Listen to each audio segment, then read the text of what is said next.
Hello, everyone, and welcome to season 3 of the Just to You podcast. I'm Eric Nicole, your host, and I'm so glad you decided to join us today. Whether this is your very first time joining in on the conversation or you've been listening along since the beginning, thank you for being here. This podcast exists because of you, your stories, your courage, and your willingness to keep choosing yourself, even when it's not easy.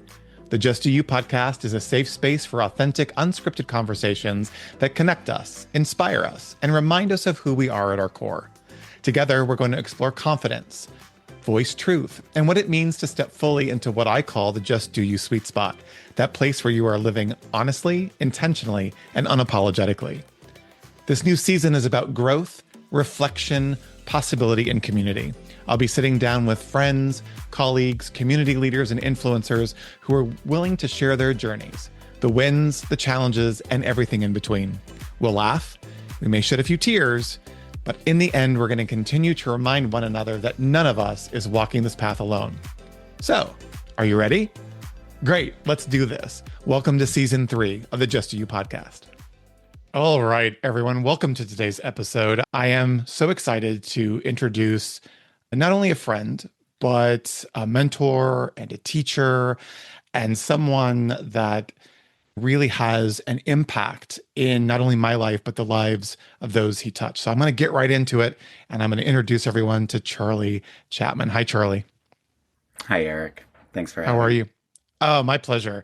I've wanted to do this for a long time, and I'm so glad that we spent the time to schedule today. It's probably the best times to have this conversation. So before we go down that road, I want to do a little introduction so my guests know who we're talking to today because I know you so well. But Charlie is an embodied yoga coach. And one of the things that I read on your bio, Charlie, is that it said embodied and contemplative yoga offerings, grounded in presence, nervous system care, and relational integrity. And you offer these practices through classes that you give, through workshops and retreats and collaborations. I've been thinking about this episode today and how important it is to make the time for yourself. And many people, especially these days, struggle with finding that time to take 15 minutes to get centered or take time to walk and enjoy nature and maybe decompress or detach from the world that we're experiencing right now. And so one of the blessings that I've had over the past couple of months is really getting into your space and seeing how you not only manifest, but operate and navigate your life. So I'm really excited to be able to introduce our guest to you today. Before we get into this embodied yoga coaching and contemplative offerings and describing some of those things for the listener who may not be really aware of what all that is, I would love it if you would just take us back a little bit and share about young Charlie. I'm curious to know what life was like for you back then. And I'm talking younger age. Are you an only child, siblings, parents? Where'd you grow up? And what was young Charlie like? Yeah, thanks, Eric. Yeah, so I am the youngest of three kids, and I came into this world as an extremely sensitive individual. And I was always paying attention to what I would call the emotional weather in the room. And before I had language for nervous system awareness or trauma-informed practices, I could always feel when people or situations were tense or unsafe. And when something wasn't safe, or when people were disconnected from themselves and each other, I then felt unsafe in all of it. And like a lot of people, I got the message early on that my sensitivity was a flaw. Insert words such as too much. So I spent many years trying to manage everything while simultaneously outrunning my sensitivity instead of leaning into it understanding it. And that led to real struggles, addiction, burnout, long stretches where I felt like I was living outside of my body.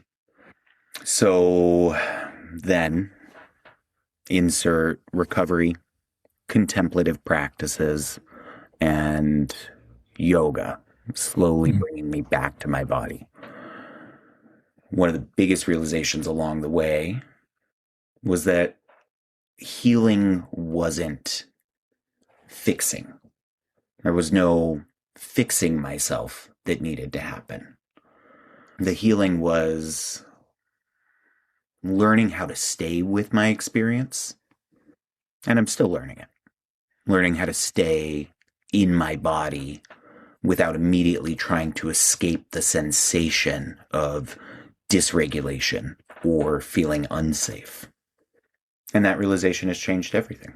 Do you think that as we're talking and I'm sitting in the space of true listening, really being present with you and that journey, I'm finding obviously very similar stories in everyone that has come on as a guest on this podcast, which then I think parlays into everyone in the world, right? Everybody has a journey from birth till death. And that journey is not always easy. It's not always without its circumstances. They have their moments of joy, they have their moments of breakdown. But I think we do a huge disservice. And I don't know how to change this. This is why I love people like you, because you are in that introspective space and really looking at consciousness, is I think we do a real bad job at teaching at a young age the process of staying connected and what that means. And the difference that it may make, not in the change of circumstances or in the fact that things happen in our lives, but how we process them, how we navigate. And I just think we do a really poor job at that. And then we're left to finding our yoga instructors at the age of 60, or whatever the case may be, a retreat that you attend, or some sort of awakening, if you will, much later on in life. And then we spend the time unpacking and processing. And what I love about you and the work that you do with us through our yoga practice together, and I've experienced this many times with you, is that process of walking through gently and being present to thoughts and emotions and feelings and sensations and everything that come up, which obviously keeps us within our own bodies. Do you agree, though, that we don't do that well in helping people earlier on maybe start to develop some of this ability to navigate and to process and to stay present? I just find that it's just non-existent. Yeah. I'm tracking, and I always hesitate to make these broad sweeping statements. And for the purposes of a podcast audience, let me make a broad sweeping statement that yes, societally, we're not being given the tools. Systemically, we're not led through, I'm going to change it. Yeah, systemically, we're not encouraged to stay with sensation. And that's been by design. I'm quite clear on that. Mm-hmm. More and more in this age of hyper connectedness, and I'm not speaking about connected my heart to yours, I'm speaking connected my screen to yours. We're seeing people more and more from all walks of life offer contemplative practice offer insight and tradition that leads us back to our heart. Mm-hmm. So I think what I'm hearing in your question is your own experience of this and your own experience shaping your perception of the overarching systemic discord that has shaped our reality. Yeah. And I appreciate you pointing to it. You brought it up the other night after I dropped you off from our class. We talked about that, and you used those words by design. And it shook me, Charlie, because intuitively I know that, that it's by design. I think a lot of what we're experiencing right now in our worlds, personal worlds, and in the world is by design. And it's strategic. At the same time, it's very frustrating for an empath or someone who has the opportunity to meet extraordinary people every single week on this podcast and throughout my life that all share the same story and process, if you will, and thought that if we don't take a look at this and we don't ask the questions and we don't inquire as to perhaps why or what's the intended outcome, what is the design, and we don't start to look at that, then we grow further and further apart, not only from ourselves, but also from our community. And when I met you through SDNY, that first class we took with Marty, and you were there, I kept being drawn to your energy. That's a big thing for me. That's how I've met most of the practitioners and people that I work with in my life, is through that energetic connection. If even I'm walking down a corridor in the TSA line at the airport, I will connect with people in a very different way. And it's something that I've always been very proud of and taken action on. But I fear if we don't ask the questions and we don't look at the reasons why, or at least have a conversation about it, we do pull farther and farther apart from ourselves. And I have experienced that many times throughout the last decade specifically, where I am so disconnected from myself and from my own thoughts and emotions and feelings that I know that I go down to a very dark place and can then have the world around me compound that, right? By social media. We talked a little bit about this too. What I find so powerful about the work that you do in the classes is that many times, and this isn't to judge anybody or show disrespect to any practitioner, but there's many opportunities that I've had doing yoga around the world where I've walked into a class that could be 20, 30, 40 people shoved into a room, great vibes and music going, and everyone's wearing their Lululemon and looking fabulous. And the class is very systematic, right? Through its movement, and you're in and out within an hour and everyone goes on without their day. And there's no space for connection. And I have found myself leaving those classes feeling very unfulfilled. And yet, again, not to be judgmental, it works for what the intention is of the people going to the class. What I have found so interesting with you is that I come into the class in a space of being open to learn and in a space to connect, not only with myself, but with you and community.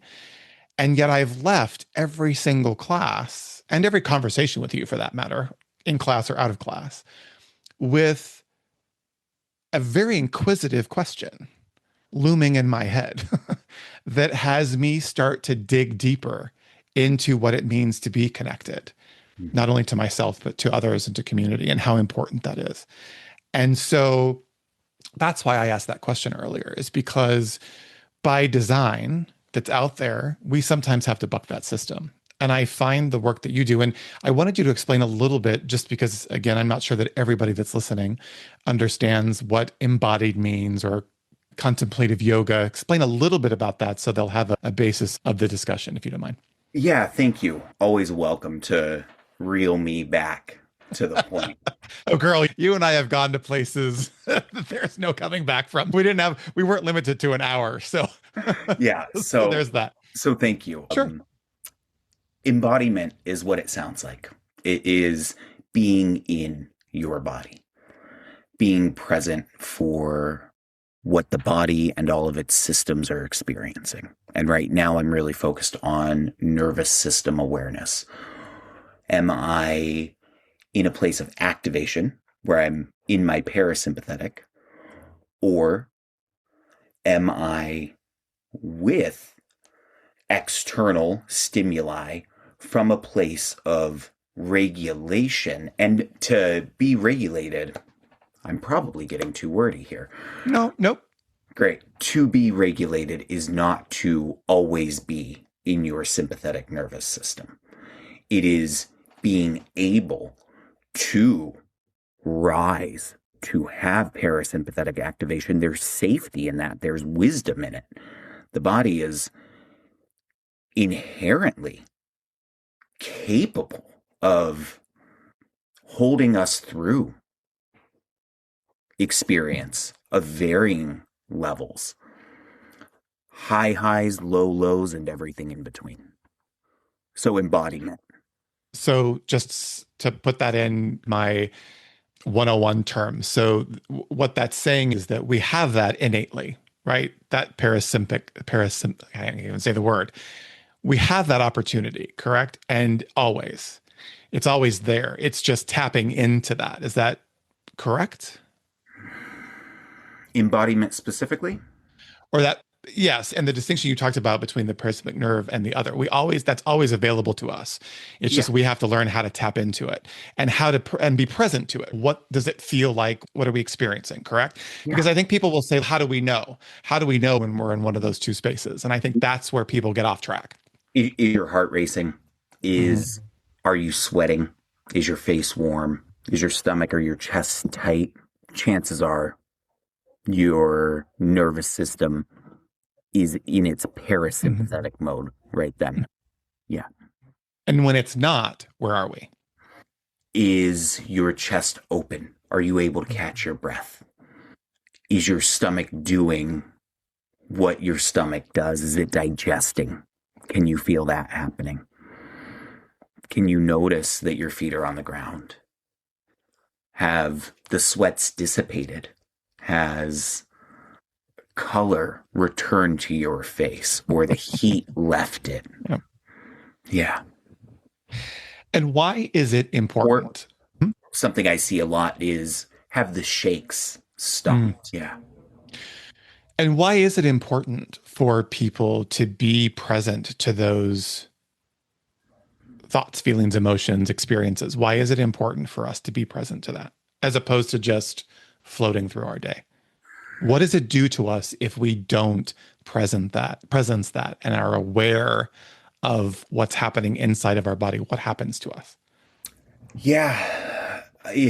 So in my experience, not presencing it, as you said, leaves way too much room, in my opinion and experience, for the world's interpretation of me to influence my thoughts, words, and actions. And too much room for my limited perspective of the world, my biases, my conditioning, my influences to inform thoughts, words, and actions. I have it, and maybe this is my analogy and I haven't done as many years of studying as you have and experience, but it's almost like always needing the cup to be filled. Every time we try to empty the cup so that we have space and we have opportunity and room to experience other things, we immediately fill the cup up. So that cup is never emptied, if you will, or if it's emptied, it's continually refilled and it doesn't allow the space for anything else. And so that's how I hear that, right? Is that when I'm open, when I am in a space of wanting to experience all that, a tendency is to fill it up with all of those other emotions, the fear, the shaking, the trembling, all of those, the thoughts, all of that fills up so quickly. It's so conditional. And this is my experience, is that it's so conditional. And where I'm really working right now, currently, and working with you, is to allow that space to just flow naturally. It's not easy. It's definitely not easy. But I want my commitment to myself is to really be present to the sensations and what's happening in my body at all times. Because I have a tendency, I think, like most people, like you said, we have so many distractions right now, Charlie. So many distractions, so many that are coming at us at all angles. And it's not easy to take the time to step away and to put the phone down and to go and remove yourself, to give yourself that opportunity.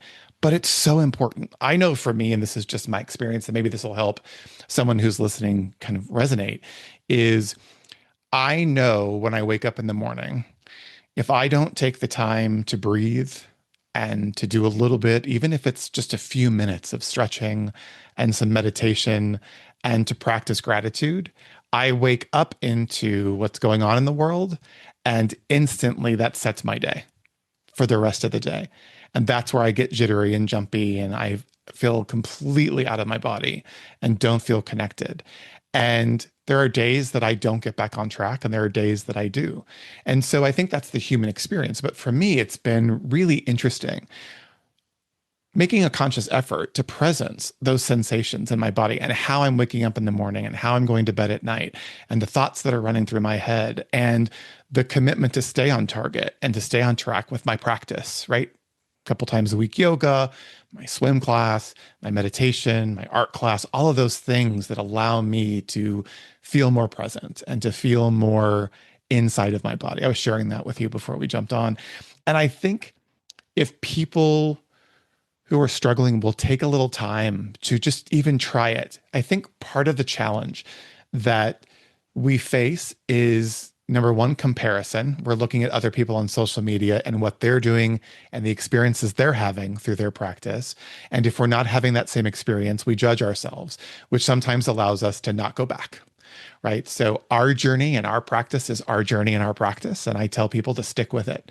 And so I encourage people to, if they don't have time for an hour yoga class, hop online, find a 10-minute brief class, right? Just get something in the works and then you'll find time for it. And I think that's really important. Do you agree that people may be so distracted, but to really find the time to take for themselves is super, super important, especially now? Yeah, thank you. It's a rich question, and I am earmarking it for just a moment so that for the listeners, I can say, as an embodied yoga coach, what I'm doing is helping people arrive safely in present moment experience from this flesh suit that we wear, that is the vessel for our life. So we're going to come into our bodies and we're going to stay for the hour or the 90 minutes or the entire length of the workshop or the retreat, whatever it may be.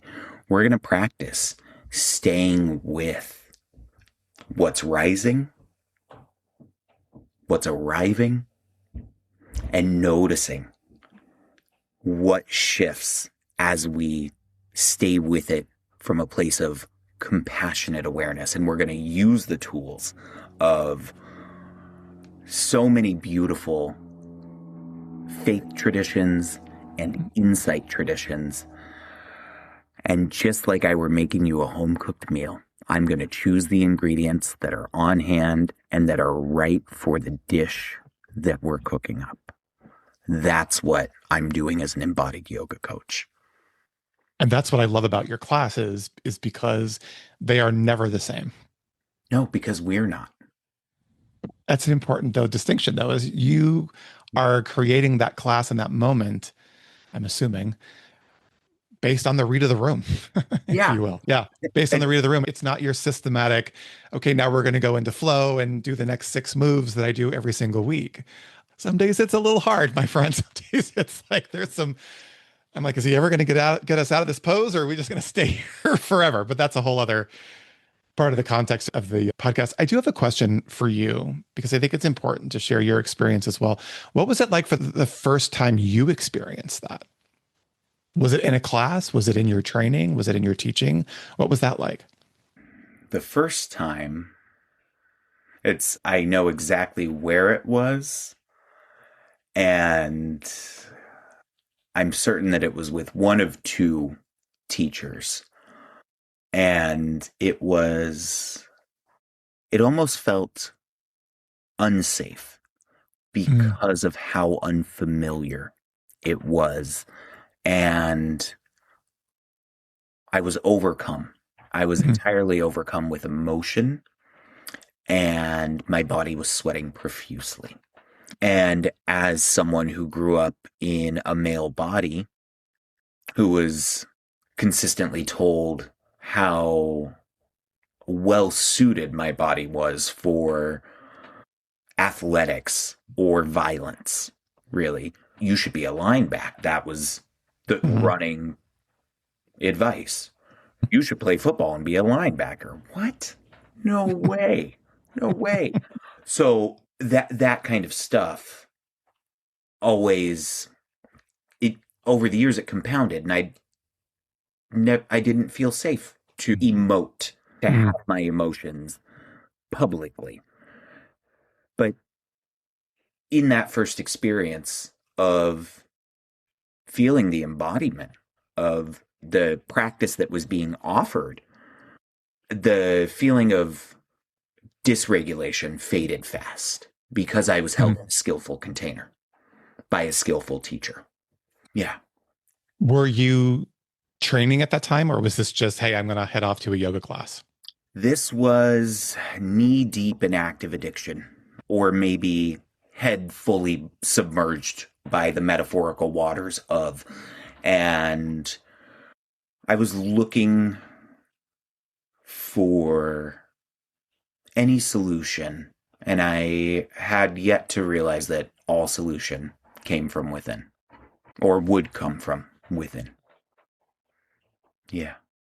And I'm sure in the moment and experiencing that, although a tad bit frightening and disorienting, considering it was not familiar, there's something inside of you and in all of us that says, may feel awkward, may feel a little strange, but it feels right.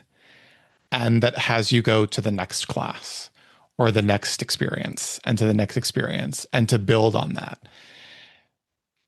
I believe in my heart that we're all here on this earth to be of service to other people and to give back and to make a difference and leave the world a better place than we found it. And the other thing that I firmly believe is that who we are in this world is not our circumstances, and that our circumstances certainly shape us and our thoughts and how we may make decisions, but they do not define us. They are not who we are. And that's been really important for me and for my growth and for my journey is to remind myself that I am not my parents' divorce. I am not my divorce. I am not all of those things that have been hard and difficult or challenges to overcome. Who I am. And that continually changes and grows. But at the core of it, I do know who I am. And I know what my purpose is here. I spent a lot of time working on that. And I think that your experience of that first moment. And I'm so glad that you said that because I feel like so many people take that first experience of the unfamiliar and it have be uncomfortable and instantly and immediately make a decision that this isn't going to work or it's weird or airy fairy or what do they call it? Woohoo, and don't continue. And it's not to say that everybody needs to go out and do yoga or meditation. Find out whatever that is for you. But I'm so grateful to practitioners like you who hold the space despite what's happening in your own world, right? We like to think that you are all very transformed and potentially free from any type of circumstantial situations in your life. We know that's not true. We like to think that, but it's not true. But did you hold that space for us and for the community? Because it's in the holding of that space that people find you and people find their way. And I truly believe that. It's one of the reasons why I did this podcast, is because I wanted to be able to connect people to other people, whether it was just to feel a little bit less alone, or perhaps see something or a practice that they weren't ever aware of, to say, that interests me. I think I might like to try that, or I've always wanted to do that, and have it be something that's not afraid. And let's face it, every time we walk into a new situation, whether it be a new first time yoga class or meditation or the gym or anywhere, we're having to process all the thoughts that are thinking us in that moment, as opposed to just being free to experience. And so it's in that holding of the space for us that we're able to walk in despite our conversations and our internal monologue and experience something that we may or may not have been expecting. I'm very grateful to have had that opportunity with you and still continue to have that with you. I'm curious. So your first experience you shared, you were, as you put it, knee deep or head first into addiction. When did you decide that this path for you of coach, teacher, intuit was for you? When did that take place? And what was that moment, if you don't mind sharing? Yeah, thank you. And once again, it's a rich question. I, from a young age, was invited to be of service to others. And quite often, I was informed that I would be being of service to others before I had autonomy, right? And there was always something that drew me to it, whether or not I'm looking through the lens of what was acceptable of my parents or the other authority figures in my life to have asked of me and put on me as a young person. Holding that truth that some of it was downright abusive. And the realization that a life of being of service to others was the way forward for me, I would say came maybe just a month or two into my recovery journey. And in most recovery modalities, you're encouraged to be of service to others. And that's one of the things that I would say most modalities are getting. And it's a selfless service that we're pointing toward. Because there's a distinction between selfless service and non-selfless being of service. Yeah. For sure. Not being guilted into it or forced into it or insert the adjective into it. When it's selfless, then it's such a huge impact. Yeah. And I've seen people making the argument that can any service truly be selfless? And I don't think that minutia, I don't think there's room to get into that. And this is where I encourage students and fellow practitioners or people who are maybe neither of those adjectives work for you. Maybe you don't identify as a student of anything or a practitioner of anything. So human to human, let's acknowledge that when we're in alignment with that which is bigger than all of us, which so many faith traditions and so many organized religions have been trying to ascribe definition, name, and form to, that which is formless, that's animating all of it. So let's call it life force energy for the purposes of this conversation. We know, we feel it when we're attuned to that connecting thread. And when we're moving in service of, in the Sikh faith tradition, we might be encouraged to ask ourselves, what would love have me do today? And when I ask that question of myself, that L is capital. Explain to people what sick is. Yeah, thank you. SIKH, you might know it or commonly hear it pronounced as Sikh, the Sikh people. Traditionally, and in their language, it's pronounced SIKH. It's a faith tradition that arose in the Punjab region of northern India in the very late 1400s, at the turn of the 16th century, the year 1499.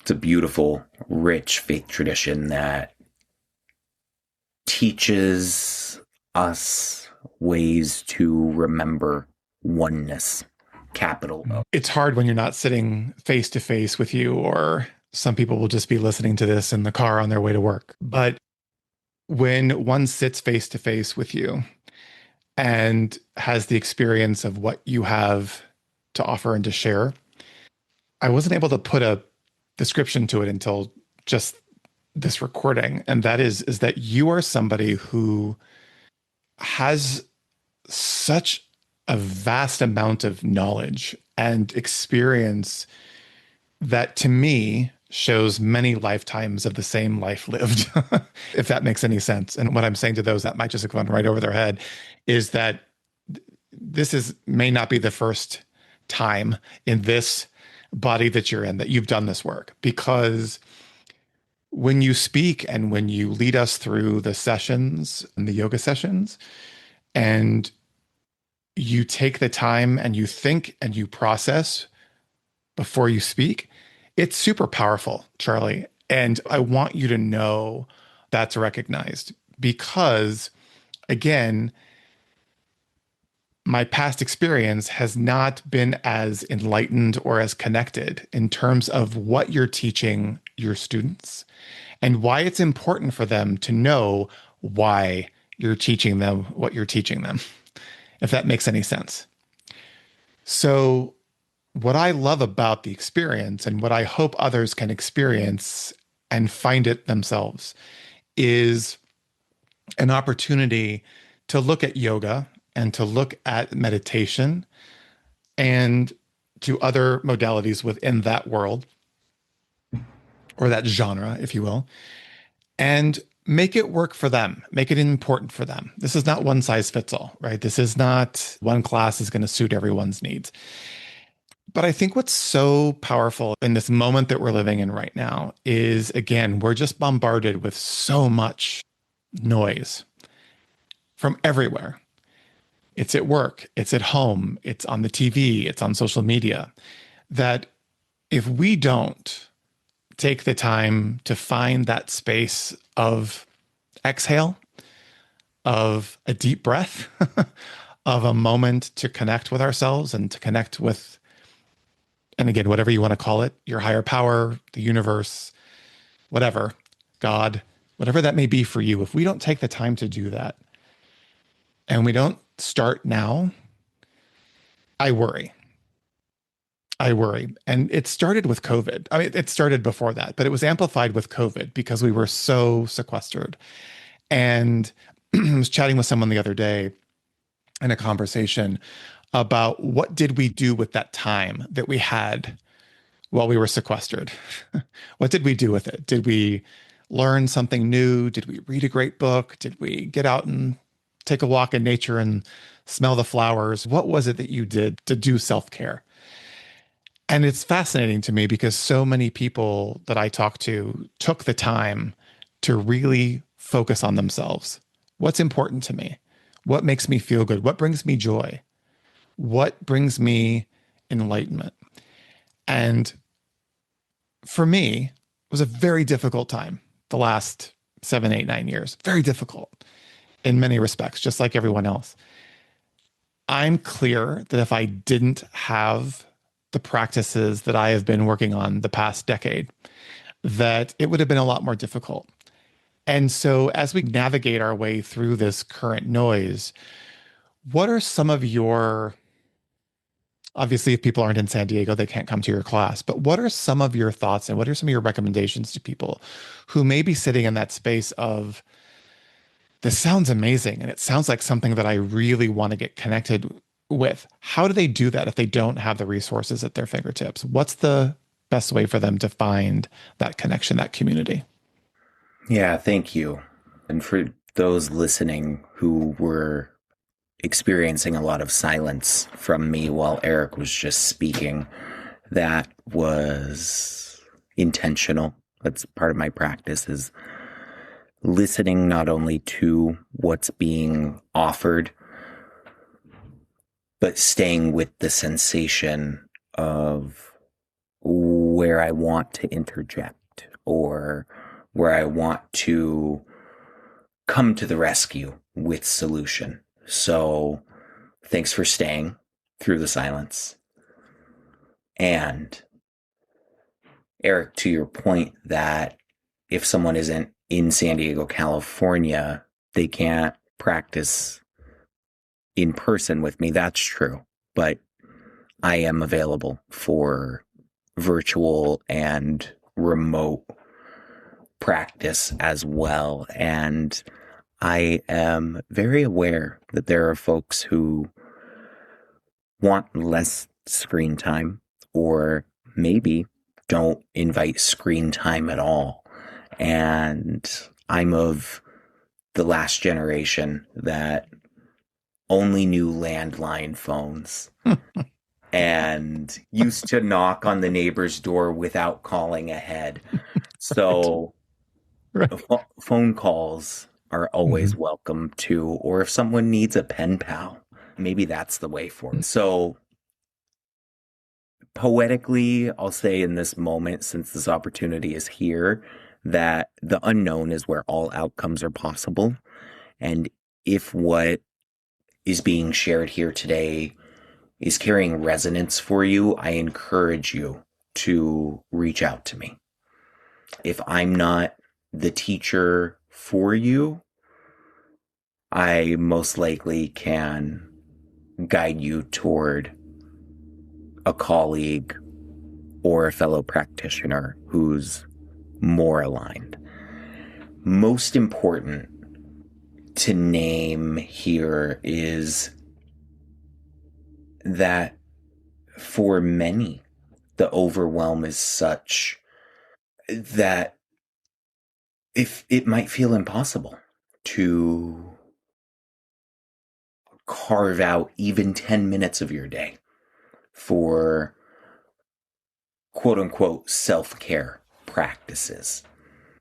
And something that really encouraged me in the beginning of my recovery journey was a meditation preamble that, and I was taking people at their word then. I was desperate, right? And so I was not, maybe not desperate, but I was longing. I was longing for something that would fit. So when someone offered a meditation preamble that said, there's no right or wrong way to meditate, my ears perked up. Because I had watched people sit for 30 minutes with an erect spine and come out a little more grounded or maybe significantly more quote unquote zened out. And I'd be like, man, that looks fantastic, but my brain's not going to sit still for that long. And I know that my body is not going to allow me to hold that position for 30 minutes. And I grew up mostly in the land of quick, convenient comfort. So the very idea of staying with discomfort in my body or my mind for more than a few minutes was like, girl, get out of here with that shit. There's no way. So when I heard that there's no right or wrong way to meditate, I went, well, say more.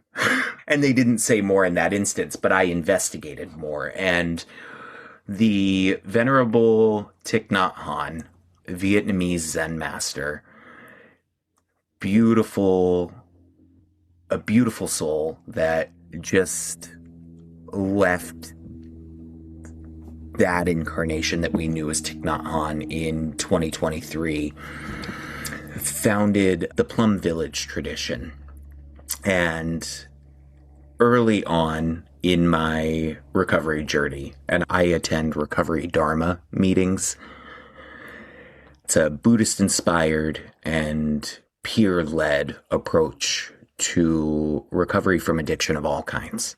So we're not talking just substance, but any behavior that you would like some support from.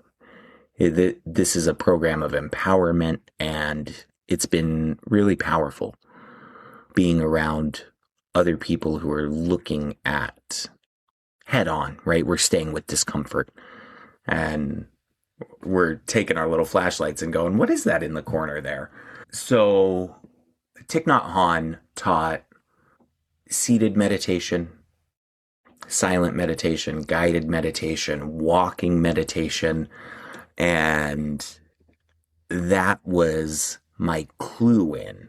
There's no right or wrong way to meditate. And oh, here's this thing called walking meditation. And I was like, sign me up. Mm. Because if I'm walking, who's to say that I can't stop and sit, or stop and bend over to touch my toes if my back is feeling too compounded, or if there's discomfort in my hips or my ankles that I can't stop and take care of it. That's the way I've always walked, right? Mm-hmm. So that is my gentle and maybe long encouragement that if you think these practices aren't for you, I encourage you to reconsider and to find agency in yourself. And if you are looking for guidance on what carving out time and creating practices that sustain and support you through all of life, high highs, low lows, and these extremely fraught times that we're in, yeah, please reach out. We're going to make sure that people have a way to connect with you for sure. We will. And I encourage people to do the same. You say that a lot in class. There's no correct, and you don't just say meditation, you say it in yoga too. There's no right or wrong way. But I will tell you just a couple quick things that I notice about class is that, and you also say, which I love, is that if something doesn't feel good to you, make the adjustment. And what's fascinating is in class, you've got multiple people doing the class, and you'll notice the most micro adjustments that people will make, and you'll acknowledge it. And that to me is so remarkable, Charlie, is that you are so present to what's happening in that room and holding that space for all of us that you notice the slightest adjustment, which helps us as students, if you will, make yoga work for us. Yeah. As opposed to forcing it. And I think that's super important. And I just want to say one thing about the virtual. We were forced to do virtual classes during COVID. There was no choice. And I used to be the big anti, I'm not doing anything online. I need to be face to face with someone. But there is a power to it. And there is an opportunity for you to stick your toe in the water, if you will. And so what's available to us these days is to be able to reach many more people. And I am the first person to say that you can make this what works for you.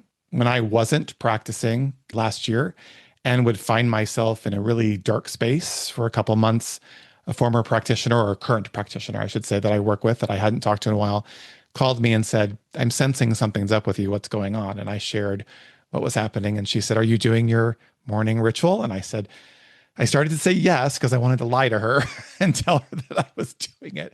But I knew she knew. And I said, no.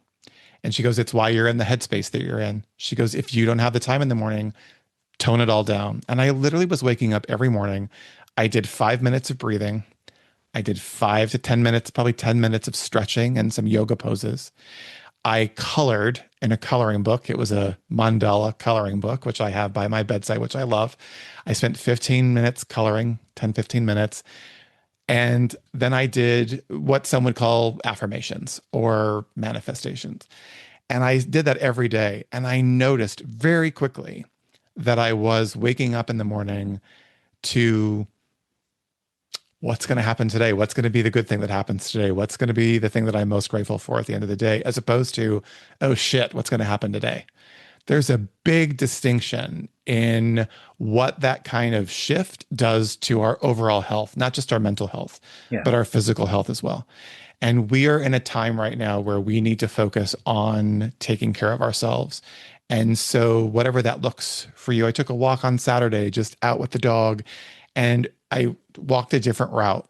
I went to a different trail and I stared at the ocean the entire time. And I got back in that car and I was so happy because I connected with something that's different. And so I encourage our listeners, no matter where you are, to find that works. And like I said, we're going to make sure that you have access to Charlie. And I encourage you to reach out and to make a connection.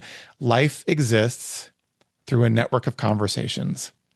And those conversations have to be had with someone else. They can't be had with yourself because our monologue does not always steer us in the right direction, whereas a conversation opens us up to infinite possibility. So I noticed you were going to say something and I didn't want to cut you off. Yeah, I'm going to poke a little bit of fun at that because life does exist through a series of conversation and experience. And it's been my experience that we avoid, and again, I think it's been by design that we were taught to seek externally. And the most important conversation that we can have today is with ourselves, and not with the voice of the inner critic, if you will, or, oh, I don't, this name's going to elude me for just a moment. Michael Allen Singer wrote a book called The Untethered Soul. And he speaks a lot in that book about the inner roommate. And then colloquially, I have a dear recovery friend whose name for this voice that I'm pointing to, the inner critic or the inner roommate, refers to it as the back brain bitch. And true. So true. that one I think I like the most. That's who I said not to talk to. Not yourself, but that's the one. It's not about not talking to them. It's about letting them know that they're safe and offering them the compassion that exists and leaves room for them. It's a part of the mind doing what it's meant to do, which is keep us safe. And in a world that tells us that our uniqueness, I want to refer to it as our magic, our uniqueness is often too much, in a world that would have us believe that, and that has been designed to condition us to believe that we are too much, where the feedback loop is constant around your individuality, your uniqueness, your spark, your magic is too much. Of course it is, for systems that want to oppress you and for systems that get fed by you believing that you can be oppressed, that you can be kept small and limited. Of course, we become conditioned to look outside of ourselves for answer, for solution. What's happening, and you've pointed several times to the experience that you're having in our San Diego naked yoga classes. And that's a unique sort of willingness to come in and bear it all. And I don't mean it's unique in that it isn't accessible to everyone, right? But there's can be so much conditioning around, and Lord knows I had to figure my own out to get comfortable with being nude in a room of other people, forward folding. That's a unique thing. It's a particularly vulnerable thing. And I get excited and my brain goes off into places. And No, you're yeah, tracking.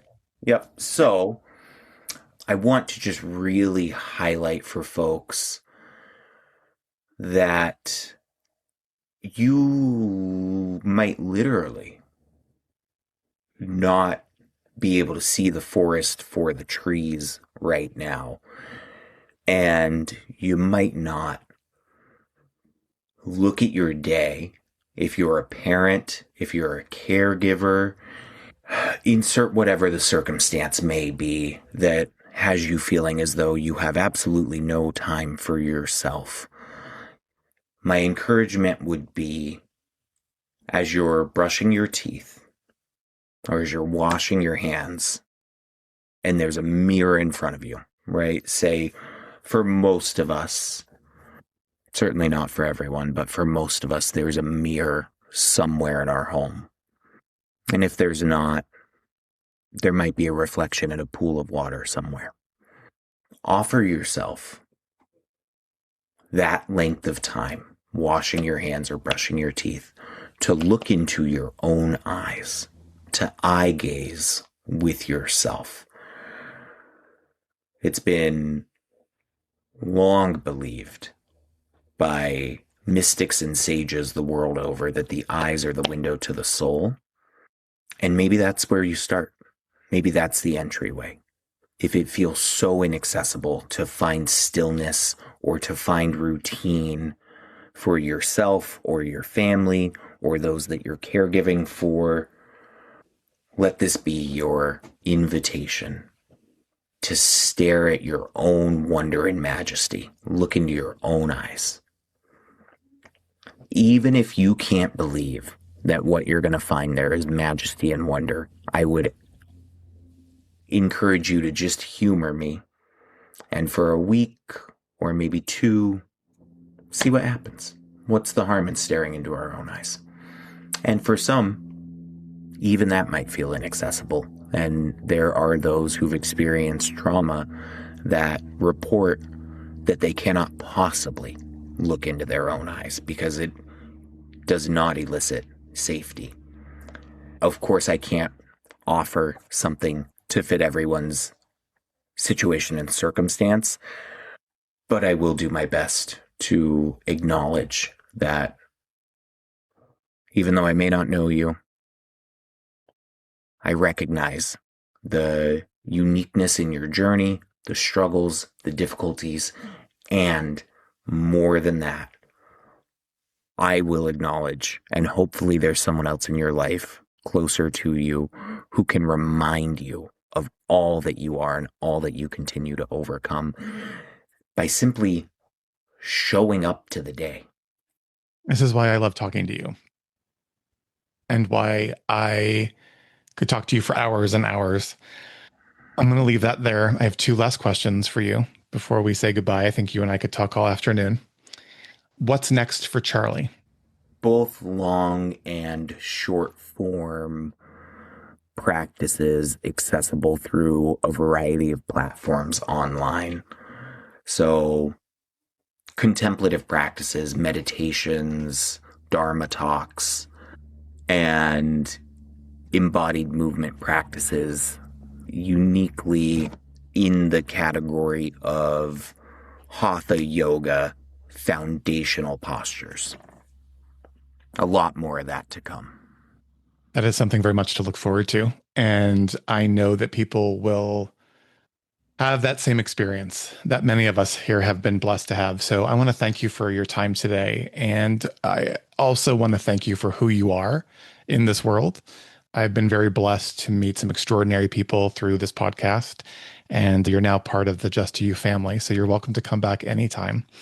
As we were talking, about 16 episode ideas popped through my head. So this will hopefully not be the last time that we talk. But I wanted to say thank you for being here. And I just am curious. I ask all my guests the same question as we end every episode. And that is, if you could go back to that young Charlie, what would you tell him about his life today? Interestingly enough, that's the second time this has come up today. And what I want him to know is that none of it was, or that, because he's younger than me, right? So talking to him about what's to come, that even the messiest parts contain information that will feed purpose and productivity, and that he's loved. So I want to thank you again for your time today and for being here. Yeah, it's been a pleasure. It's been a pleasure. And I look forward to seeing you soon. Thank you. Bye for now. All right, everyone. Thank you again for joining us on today's episode. I hope our conversation resonated with you like it did me, and I cannot wait to sit down with you all again next week. Remember to subscribe to the Just Do You podcast on your favorite platform so you can make sure not to miss a new episode, which drop every Thursday. If you like what you hear, you can easily share the podcast and episode directly with your friends. And if you would, rate us and leave us a review. We'd love to hear from you. You can also follow us on Instagram at JustDoYouPod. As you go out back into the world today, remember to just do you. All right, talk next week.